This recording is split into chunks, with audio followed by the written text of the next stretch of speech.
Hello, this is Angela with Parkrose Permaculture. I am standing in the backyard of my Portland, Oregon permaculture garden.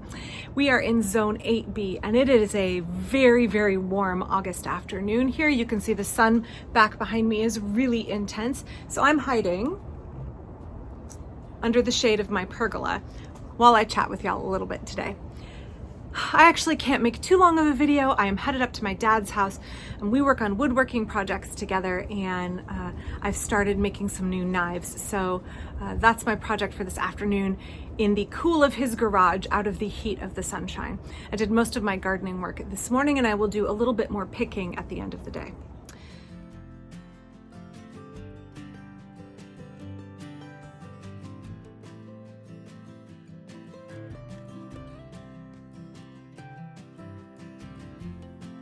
So in permaculture, there are 12 principles, and one of them is slow, small solutions.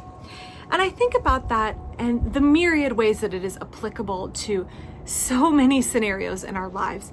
The slow and the small are both applicable.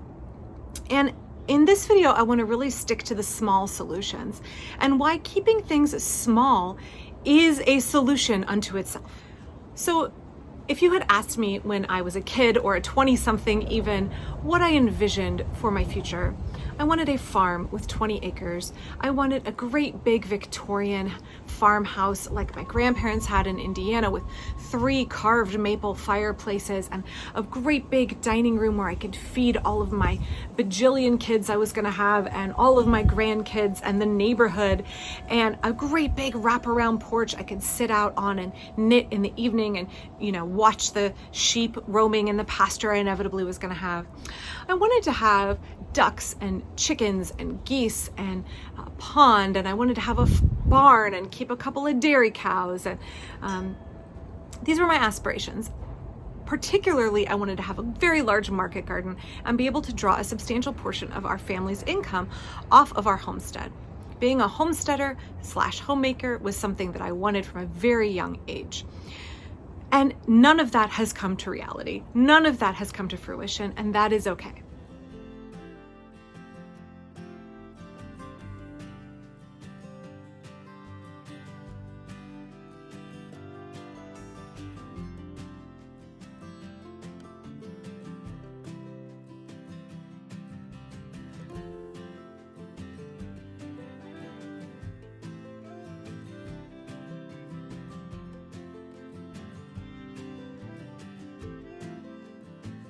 So what I do end up having at age 42, and for which I'm very grateful, is 1/4 acre in Portland, Oregon.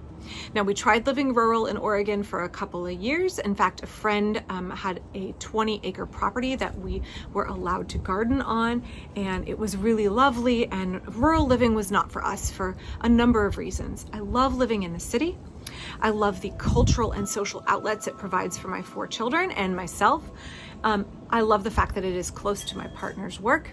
I love the fact that it is close to good health care, and I also just really enjoy my neighborhood and my neighbors. So what I do have here is a 1,435 square foot, 1922, very run down little bungalow. It's not even really a bungalow, it's kind of farmhouse style. It has no bungalow Art Nouveau characteristics whatsoever, and it has been remodeled many times, and we are slowly restoring it.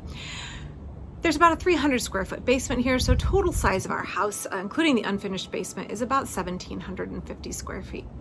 There are 6 of us, plus 2 large dogs, so it's a little bit cramped at times, but that's okay. I also have 1/4 acre, including the footprint of the house. We don't have a garage here. The previous owner tore it down to make room for the driveway of the flag lot that was put in behind us. So storage here is at a premium.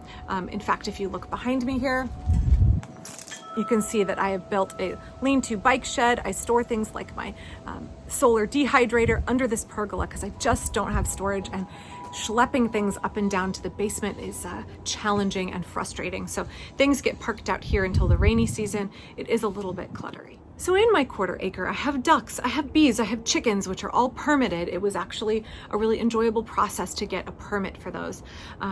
So I can keep up to 12 poultry here in the city and up to 2 beehives at a time.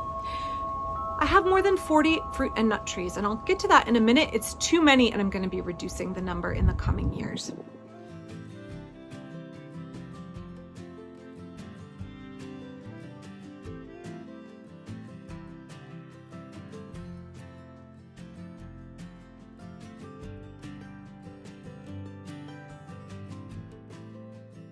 We produce thousands and thousands of pounds of food every year, more than our family can possibly consume. In the past, we've partnered with a nonprofit and donated multiple thousands of pounds of food a year. There is tremendous abundance that you can get off of 1/4 acre. Now, granted, I live somewhere with a long, cool growing season, except for the miserable 3 months of summer where it doesn't rain at all. It's pretty darn easy to grow food here in Portland. There are certain things I can't grow and enjoy, like citrus, avocados, mangoes, bananas. But really, there's just a very broad range of perennial and annual food crops that are available and will do well here with the knowledge and care that it takes to grow them, right? So if you know what you're doing, you can grow a huge diversity of food in the Pacific Northwest. So also on my 1/4 acre, I have an outdoor kitchen that is in process, and I have a shed which, when pennies allow farther down the road, I will be removing and putting in hopefully a studio workshop space, since I don't have a garage. Saving up for that hopefully will happen down the road. So I'm able to utilize this space really well. I also have a wood shed over here, which is built out of free stuff. And we're able to fit a lot into a really small space, and for that I'm grateful. I also have a sun trap annual veggie patch, a big rain garden here that gets me a reduction on my water and sewer bill and efficiently channels water around my homestead. And in the front, I have a small food forest design that's working really well.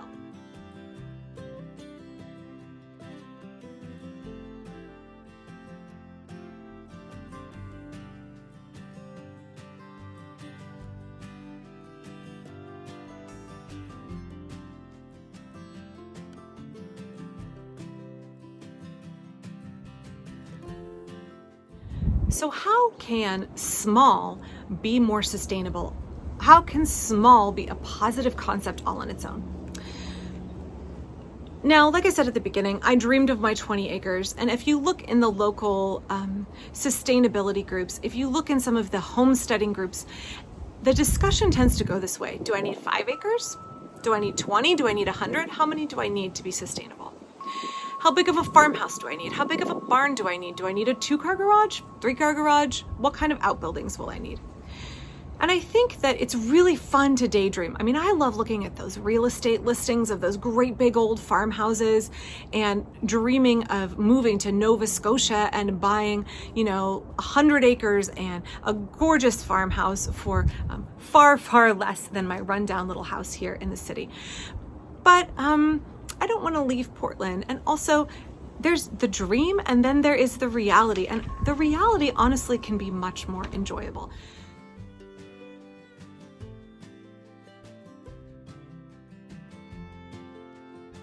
So when we're thinking about sustainability, smaller is sustainable for many reasons. And when I say sustainability, I mean on an ecological level, and I mean on a sustainability level in terms of your family budget, finances, and energy output.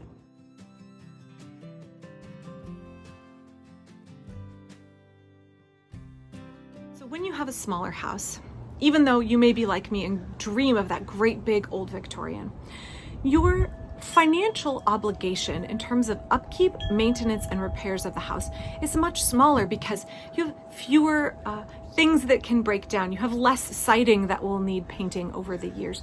You have less square footage of a roof that will need replacing over the years. The inside of your house, there's just less to break and less to get run down when you have a smaller house. And also when you go to do those repairs, they will be cheaper.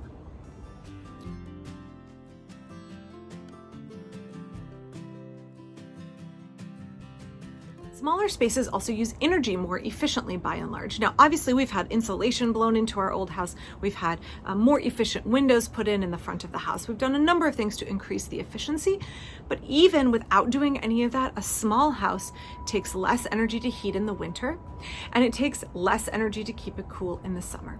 You can have some strategies that amplify that, but let's be real. You have to heat and cool many, many, many more cubic feet of space in a larger house.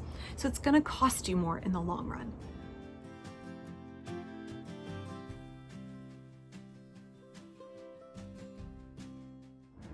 So when you live in a larger house on a larger property with bigger and fancier outbuildings, you're going to have more property tax, particularly someone like me in a place like Portland with very expensive property tax. It really behooves me to have a smaller house and have a little bit shabbier house. And a house with a little bit lower appraised value and a smaller lot means that I'm going to pay less in the long run, even after I pay off my mortgage, which again, smaller house often equals smaller mortgage. So you have less debt to carry, you pay it off sooner, and once you're done paying it off and you still are obligated to those property taxes, they will probably be less.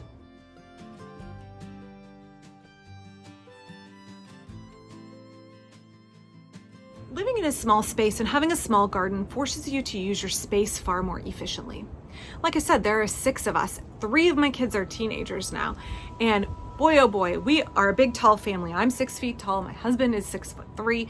My kids are all not petite people. And we take up a lot of space. And so we also have very, very disparate hobbies from each other.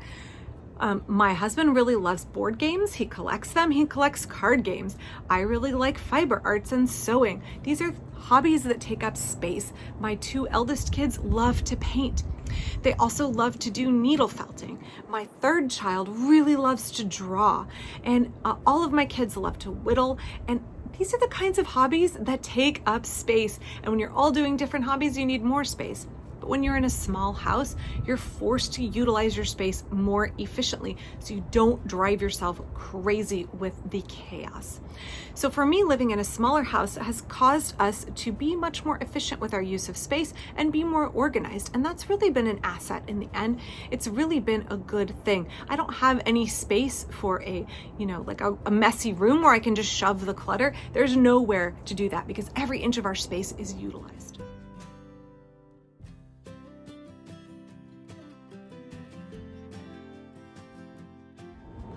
So in terms of having a smaller property, I think about the amount of pruning and maintenance I have to do for 40 fruit trees right now and all of the berry bushes and vines. And I realize at age 42, as I get older, I'm not going to want to hand prune and care for that many trees over the long term. I realize that it's too much food and our family won't need it, particularly as my kids age up and move out. So I think over time I'm going to reduce the number of trees I have. This property is rich and abundant and can sustain that kind of food production. We just don't need it. So if I can grow this kind of high yield of a diverse range of crops on a 1/4 acre, you can do a whole lot on your property, I promise you. You just have to be really good about design. And this is where permaculture design really comes into play. Again, helping you maximize your use of space. Being the most efficient in your design means you get the most bang for your buck out of your landscape. And because I only have a 1/4 acre, I've had to use the space even more wisely than I've used inside my house. Because I probably have 5 acres worth of stuff crammed in here. And that's okay by me. Do I wish I had more? Sometimes I wish I had another 1/4 acre just so I could spread things out a little bit more, but I know what would happen is I would accumulate even more plants that I don't really need because we're producing too much. Now I could have a community orchard share, something like that. I do dream about having another 1/4 acre to do something like a community bread oven, a community utilized space, but again, that's a dream for right now.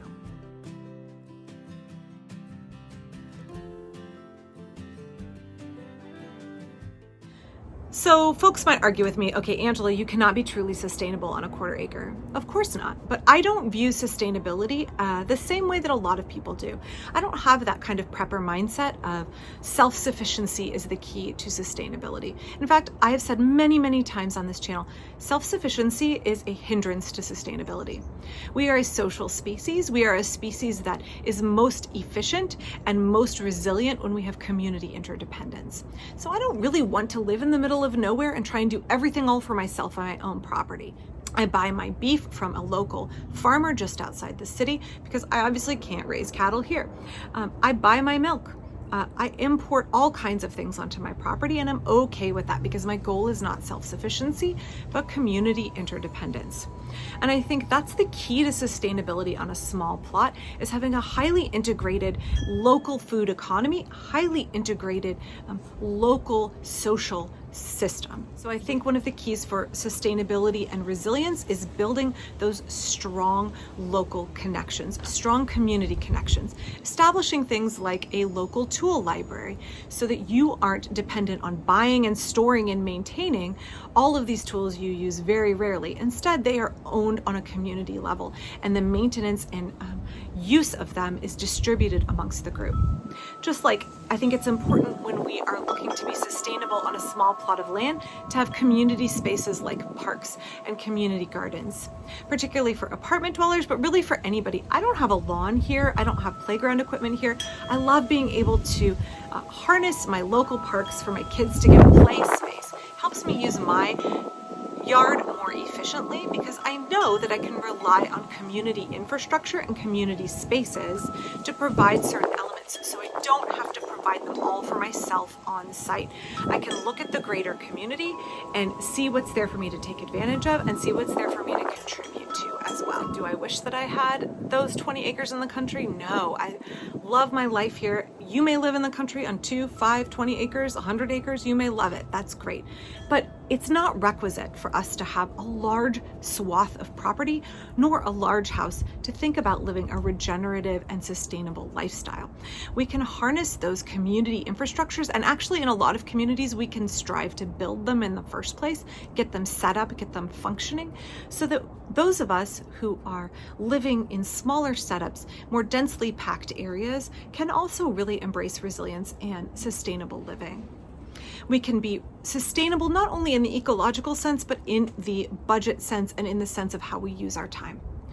I think it's really important when you're thinking about your homestead to think about what happens as you age, right? I see a lot of folks in homesteading groups who end up selling their homestead as they can no longer care for it as they become older or disabled, and their children don't want to take it over. For me, I know that I have a house where my main bedroom and master bath are on the first floor, so I don't have to climb stairs to get to them. This is a house that has good accessibility options for me and my partner as we get older, and I think that's really important. I also love the fact that I won't have a lot of house to take care of as I age. I love it right now. It means that I spend less time on housework and more time in my garden. The same thing.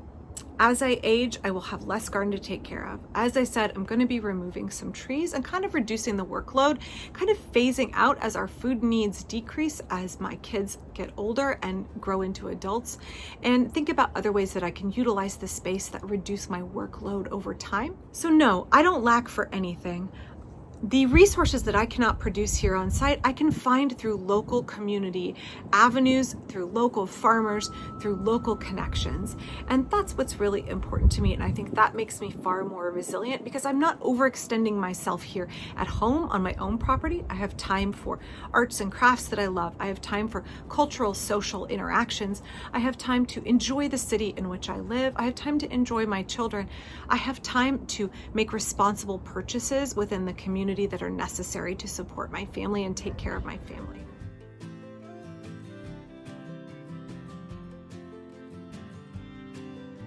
So I just want to encourage you all, if you are stressed because you're thinking, gosh, I really want to live a sustainable life, I really want to focus on homesteading skills, I really want to focus on how on earth I can take care of my own family, but I can't afford acreage, I can't afford as big of a house as I want, maybe you can just flip that narrative around and say, how is it that a small property, a small house, can increase my sustainability? How is it an asset to have less and to have smaller quantities of things? How is it an advantage to me, to my household, and to my future?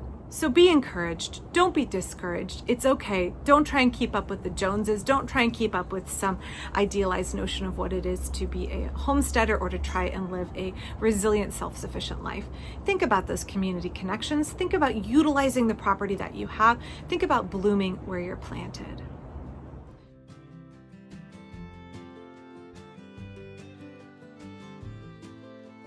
If you enjoyed this video, please give it a thumbs up and click subscribe. That would be awesome.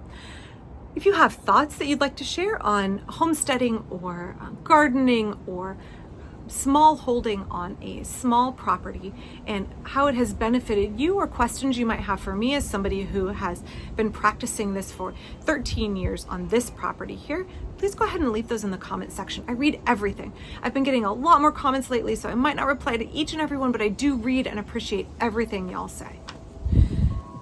You can check out my Patreon down below in the description if you're interested in supporting this channel on a regular basis. If you just say, Angela, I really value your work and I want to support your family, I'm going to throw a couple bucks at your PayPal. That is also excellent. That would be fantastic.